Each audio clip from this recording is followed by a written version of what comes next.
ድራማው ቀጥሏል። በዋይት ሃውስ ቤተ መንግስት ውስጥ የሚገኘው ሾጣጣው ቢሮ ወደ ቲያትር መድረክነት የተቀየረ ይመስላል። የትራምፕንና የዜሌንስኪን በለሃ ያሳየው ኦቫል ኦፊስ አሁን ደግሞ ፊቱን ወደ አፍሪካ አዙሮ ድንቅ ተውኔት አስመልክቷል። የደቡብ አፍሪካው ፕሬዝዳንት ሲሪል ራማፎሳ ከዶናልድ ትራምፕ ጋር የነበራቸው ውይይት የተገመቱም ያልተገመቱም ክስተቶች የታዩበት ነበር። ነጭ የደቡብ አፍሪካ ገበሬዎች ከርስታቸው ተነቅለው በገፍ እየተጨፈጨፉ ነው የሚለውን ትረካ ይዘው እንግዳቸውን የተቀበሉት የአሜሪካ ፕሬዝዳንት ችሎታቸው ላይ ተቀምጠው አቃቤ ሕግም ዳኛም ለመሆን ሲሞክሩ ተስተውለዋል። እጅግ የተጠናና የታሰበበት የሚመስለው አቀራረባቸው በሰነድና በቪዲዮ ማስረጃዎች የታገዘ ነበር። ነጭ የደቡብ አፍሪካ ዜጎች በጭካኔ እየተገደሉ እንደሆነ የሚያሳዩ ዜናዎችን በወረቀት አትመው ለራማፎሳ እያሳዩ አስረክበዋል። እዚህም ሞት፣ እዚያም ሞት፣ አሳዛኝ ሞት እያሉ የዜናዎቹን ርዕሶች እያነበቡ ለማስረዳትም ሞክረዋል። ይህ ብቻ አልበቃቸውም። ቀደም ብለው ያዘጋጁትን ቪዲዮ በማሳየት የደቡብ አፍሪካ ነጮች የዘር ጭፍጨፋ እየተፈጸመባቸው ነው የሚለውን ትርክት መስመር ለማስያዝ ጥረዋል። እንደ ሲኒማ ቤት መብራት አስጠፍተው ቤተ መንግስታቸውን በአንዴ ወደ ሆሊውድ መስታወትነት ቀይረውታል። እንደ ማስረጃ ያቀረቡት ቪዲዮ የሁለት ሰዎችን ንግግር ይዟል። የመጀመሪያው የጁሊየስ ማሌማ ነው።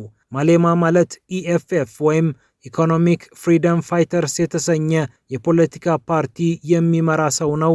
በዛው በደቡብ አፍሪካ የቀድሞ የአፍሪካ ብሔራዊ ኮንግረስ የወጣት ሊግ ፕሬዝዳንት የነበረው ማሌማ ከረር ባለ አቋሙ ይታወቃል። በዚህ አቋሙ ሳቢያ ከኤኤንሲ ወይም ከአፍሪካ ብሔራዊ ኮንግረስ ጋር ተጣልቶ መውጣቱም የሚታወቅ ነው። ነጮች አሁንም የደቡብ አፍሪካን ኢኮኖሚና እጣ ፋንታ ተቆጣጥረዋል የሚል አቋም አለው ፖለቲከኛው። የአፍሪካ ብሔራዊ ኮንግረስ ከነጩና ከኢምፔሪያሊስቱ ዓለም ጋር እየተሞዳሞደ የደቡብ አፍሪካን ብሔራዊ ጥቅም ሸጧል ሲልም ይከሳል። ይህንን ክስ ገፋ አድርጎ ቦየሮችን ግደሉ፣ ነጮችን ግደሉ በማለት እስከ ማነሳሳት ደርሷል። ይህንን ንግግር ነው እንግዲህ ትራምፕ እንደ ማጣቀሻ የቆጠሩት። ሌላኛው ቪዲዮ የቀድሞው የደቡብ አፍሪካ ፕሬዝዳንት ጃኮብ ዙማ የተናገሩት ጸረ ነጭ ቅስቀሳ ነው። ራማፎሳ እነዚህ ቪዲዮዎች ሲታዩ ፊታቸውን ወደ ስክሪኑ ብዙም ሲያዞሩ አልተስተዋሉም። በኦቫል ኦፊስ በነበራቸው ቆይታ ታጥቀው ሊዘምቱባቸው ያሰቡትን ትራምፕ በጥበብ የያዙበት መንገድ በብዙዎች የአድናቆት ጎርፍ እንዲወርድላቸው አድርጓል። እንደ ዩክሬኑ ዜሌንስኪ ንግግር ሳያቋርጡ ቀልባቸውንም ሳያጡ አንድ ምራቁን ዋጥ ያደረገ አዋቂ ማውራት በሚችልበት ጨዋነት ያወሩበት መንገድ ብዙዎች ልብ ውስጥ ቀርቷል። ነጮች ተገድለው መሬታቸው መወሰዱ ሳያንስ ይህንን ያደረጉትን ሰዎች ዝም ትሏቸዋላችሁ ላሉት ትራምፕ ራማፎሳ ማብራሪያ ሰጥተዋቸዋል። ንግግሮቹ የቀረቡት በእርሳቸው ፓርቲ ተቃዋሚዎች መሆኑን፣ ሀገራቸው የምትከተለው የዲሞክራሲ ስርዓት የተለያዩ ሀሳቦችን ማስተናገድ የግድ እንደሚለው ገለጹ። ይህ ንግግር የመንግስት ፖሊሲ አይደለም፣ አንቀበለውም በማለትም መንግስታቸው ከደሙ ንጹህ እንደሆነ ጠቀሱ። በሀገራቸው ወንጀል እንደሚፈጸም ግን ነጮችን ለይቶ እንዳልሆነም አስረዱ። እርግጥ ነው ትራምፕም ግደሏቸው የሚሉት ንግግሮች ልክ እንደ መንግስት አቋም ተደርገው እንዲታዩ ማቅረባቸው አስተዛዛቢ ነው። አንድን መንግስት ተቃዋሚዎቹ በሚናገሩት ንግግር መክሰስም ውሃ አያነሳም። እዚህ ጋር ራማፎሳ ያደረጉት ነገር ደግሞ በትራምፕ ችሎት ሞገስ እንዲያገኙ አድርጓል። የደቡብ አፍሪካው ፕሬዝዳንት መንግስታቸው ነጭ ገፊ ያለመሆኑን ለማሳየት ጣታቸውን ወደ አንድ ሰው ጠቆም አደረጉ። እኒያ ሰው የሀገሪቱ የግብርና ሚኒስትር ናቸው። ጆን ስቲንሁሰን ይባላሉ። እርሱ የኔ ተቃዋሚ ነው፣ ግን አብረን እየሰራን ነው በማለት እንዲናገሩ እድሉን ሰጧቸው። ሚኒስትሩ ቀጠሉ። የኔ ዲሞክራቲክ አላያንስ ፓርቲ ከራማፎሳ ፓርቲ ጋር በጥምር እየሰራ የሚገኘው እንደዚህ አይነት ሰዎች ቦታ እንዳይኖራቸው ለማድረግ ነው አሉ ስቲንሁሰን። እንደዚህ አይነት ሰዎች ያሏቸው እንደነ ጁሊየስ ማሌማ አይነቶቹን መሆኑ ነው። ሚኒስትሩ ማንም ሊቀባባው የማይችለው ስርዓት አልበኝነት በሀገራቸው እንዳለ ተናገሩ። ይሁንና የደቡብ አፍሪካ ገበሬዎች ነጮቹንም ማለታቸው ይመስላል እዛው መቆየትን እንደሚመርጡ አስረዱ። ሚኒስትሩ ይህንን ያሉት ለትራምፕ ምላሽ ይሆን ዘንድ ነው። እዛ ያለውን ጭፍጨፋ ፍራቻ በሺዎች የሚቆጠሩ የደቡብ አፍሪካ ነጮች ወደ አሜሪካ እየገቡ እንደሆነ ትራምፕ ተናግረው ነበር። ከሰሞኑም የተለያዩ ቪዲዮዎች ተለቀው የደቡብ አፍሪካ ነጮች ወደ አሜሪካ ተሰደዱ የሚለውን ነገር ሞቅ ሞቅ ለማድረግ ተሞክሯል። በርካታ ስደተኞችን በካልቾ እያስወጡ ያሉት ትራምፕ ነጮቹን እየተቀበሉ እንደሚገኙ ያብራሩት ያለምንም መሳቀቅ ነው። ራማፎሳ ትራምፕ ጋር ይዘዋቸው የሄዱት ሰዎች በጥንቃቄ የተመረጡ ይመስላሉ። እውቅ የሀገሪቱ የጎልፍ ተጫዋቾች የነበሩ ነጮችም ኦቫል ኦፊስ ነበሩ። እነርሱም እየተፈጸመ ያለው ወንጀል ቀለም እንደማይለይ አስረድተው ለራማፎሳ ትልቅ ድጋፍ ሆነዋል። ደቡብ አፍሪካና አሜሪካ እዚህ ውዝግብ ውስጥ ለምን እንደገቡ የሚታወቅ ነው። ደቡብ አፍሪካ የጋዛው ጦርነት እንደተጀመረ በእስራኤል ጦር በተፈጸመ ጥፋት ምክንያት ጉዳዩን ወደ ዓለም አቀፍ ችሎት መውሰዷ በእስራኤልና አሜሪካ ጥርስ አስነክሶባታል። የአሜሪካው የውጭ ጉዳይ ሚኒስትር ማርኮ ሩቢዮም ይህ ነገር እንደሚያሳስባቸው ቀደም ብለው መግለጻቸው የሚታወስ ነው። በእርግጥ በዚህኛው ውይይት ይህ ጉዳይ ፈጽሞ እንዳልተነሳ ከሁለቱም በኩል የወጣው መረጃ አመላክቷል። በተለይ ትራምፕ ሲመጡ ነገሩ ተጋግሎ አደባባይ ወጣ። የአሜሪካው ፕሬዝዳንትና ቢሊዮነሩ ኤለን መስክ የሀገሪቱን ስም ለማጥፋት ከባድ ዘመቻ ከፈቱ። መስክም ወልዶ ባሳደገችው ሀገር ላይ ተነሳ።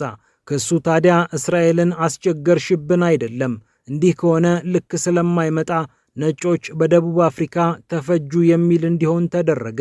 እስራኤል ጋዛዎችን ፈጀች ላለችው ደቡብ አፍሪካ አንቺ ራስሽ ነጮችን እየፈጀሽ አይደለም ወይ የሚል ጥያቄ እንዲከተልባት ለማድረግ ነው እነ ትራምፕ ወገባቸውን አስረው የሰሩት። የነ ጁልየስ ማሌማ ንግግርም ይህንን እንዲደግፍ ተደጋግሞ ተስተጋባ። ትራምፕ በዋይት ሃውስ ውይይት ላይ የአፓርታይድ ተቃራኒ የሆነ ነገር እየሆነ ነው፣ ይህንን ግን ሐሰተኛ ወሬ በማውራት የሚታወቁት እነ ኤቢሲ እና ሲቢኤስ ሊያወሩት አይፈልጉም ሲሉ ተናግረዋል። ያው የማወራው ነገር አዲስ ከሆነባችሁ እነ ኤቢሲ ስላልነገሯችሁ ነው ለማለት ይመስላል ይህንን የተናገሩት ትራምፕ። ይህ ነጮች ተጨፈጨፉ የሚለው ትረካ በብዙዎች የተገዛ አይመስልም። የሙስሊም አሜሪካውያን ማህበርም ይህንን ጉዳይ በተመለከተ መግለጫ ሰጥቷል። ትራምፕ ባልተፈጠረ የዘር ጭፍጨፋ ላይ ትኩረት ከሚያደርጉ ይልቅ እውነት በሆነው እየተፈጸመ እየሆነ ባለው የጋዛ ጭፍጨፋ ላይ አይናቸውን ጥለው ጭፍጨፋውን ያስቁሙት ሲል ጥሪውን አቅርቧል። ማህበሩ ግራም ነፈሰ ቀኝ ራማፎሳ ከተደገሰባቸው ድግስ ማዕድ ቆርሰው እንጂ ተቆርሶባቸው አልወጡም። የውይይቱ ፍጻሜም መልካም እንደነበር ተሰምቷል። ትራምፕ ይህንን ማስፈራሪያ ይሉት ድራማ መስራት የፈለጉበት ሌላኛው ምክንያት ንግድ ነው። ሁለቱ ሀገራት በመካከላቸው የ20 ቢሊዮን ዶላር ግብይት ይፈጸማል።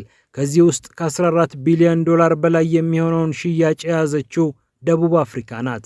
ትራምፕ በዚህ ምክንያት ደቡብ አፍሪካ ላይ የ30 በመቶ ቀረጥ ጥለዋል። ደቡብ አፍሪካም የንግድ ግንኙነቱ እንዳይሸበር አዲስ መላ ዘይዳለች። የደቡብ አፍሪካ ተደራዳሪዎች ከአሜሪካ ነጭ ጋዝ እንግዛ የሚል ሐሳብ ይዘው ነው ዋይት ሃውስ የደረሱት። አሜሪካም ሐሳቡን ይሁን ብላ ተቀብለዋለች። በማዕድናት ዙሪያም እንስማማ ያለችው ፕሪቶሪያ ጥሩ ጆሮ አግኝታለች። ራማፎሳ በቀጣይ ኅዳር ወር በጆሃንስበርግ በሚደረገው የቡድን 20 አባላት ስብሰባ ላይ ትራምፕ እንዲገኙላቸው ጠይቀዋል። ነገሮችን በብልሃት የያዙት ራማፎሳ ይህ ጉባኤ እንዲበላሽባቸው አልፈለጉም። የቡድን 20 ጉባኤ ያለ አሜሪካ ፕሬዝዳንት እንደማይደምቅ የታወቀ ነውና የሁለቱን ሀገራት መሪዎች ውይይት የተከታተለውና ንግግሩ በዋይት ሃውስ የተደመጠው ጁልየስ ማሌማ ምላሽ ሰጥቷል። የ44 ዓመቱ ፖለቲከኛ የሆኑ አዛውንት እርሱን ሲያሙት እንደነበር በመግለጽ የሀገሩንና የሌላውን ዓለም ፕሬዝዳንት ወርፏል። ራማፎሳ ምንም እንኳን በዋይት ሃውስ ነገሩን የያዙበት መንገድ አድናቆት ቢያስተርፍላቸውም በሀገር ቤት ያለው ችግር በቀላሉ የሚፈታላቸው ይሆናል ማለት አይደለም።